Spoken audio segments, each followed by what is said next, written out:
You ever stop to ask yourself which is the most important card in America today? The draft card or the Social Security card? Sure it is, Social Security card. Social Security card stays with you all of your life. Women and men have Social Security cards.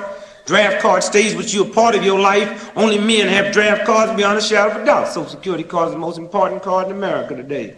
Why is it we all sitting in this room tonight can burn our Social Security cards and nobody gives a damn? And it's the most important card. But if you burn your draft card, they'd run the army in here on us. You know why, don't you?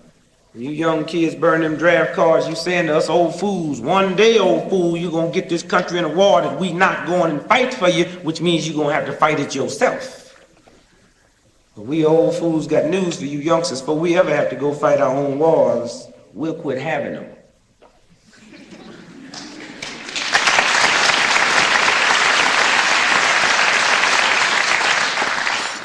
I met a young fellow when I spoke at the University of Wisconsin. After I finished, he rushed up to me and said, "Mr. Gregory, can I speak with you for a few minutes? I got a problem I'd like to talk to you about." I said, "Yes, son, what's your problem?" He said, "You know, I'm a draft resistor, and I think I'm having a nervous breakdown." I said, "Why? Did you do what you wanted to do?" He said, "Yes." I said, "Did you do what you believed in?" He said, "Yes." I said, "Well, there's something wrong, because if your conviction was not to go to war and kill people, a whole lot of people have been killed for their convictions, have been put in jail for their convictions. But anytime you have a high, moral, decent conviction, you never have to worry about going crazy." He says, "No, I think I'm having a nervous breakdown. I haven't got nothing to do with it. My draft resistance. It's my mother and father. They don't have anything to do with me anymore since I decided to be a draft resistor. They don't write me. They send my letters back. I can't go home." I say, "Son, you haven't got a problem. The only problem you got is you silly enough to react to parents who think with the wisdom of fools."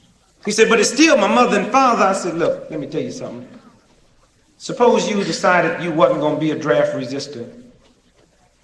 Let's say instead of that, here at the University of Wisconsin at 3 o'clock in the morning, you took 40 sticks of dynamite and threw it into the girls' dormitory and leveled the whole building down to the ground and killed every girl in the dormitory.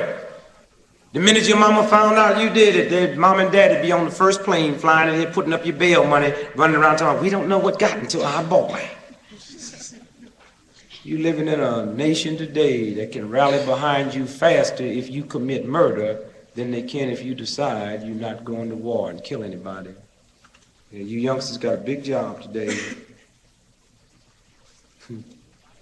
Yeah, you got to ask a lot of questions. And one question you got to ask loud and clear, it's a simple question. That question is, if democracy is as good as we tell you it is, then why in the hell are we running all over the world trying to ram it down people's throat with a gun? And the day you youngsters work to make this democracy work right for the first time, that's the day we can bring the guns home. Because you see, anything good, you don't have to force on people. They will steal it. So you have a big job.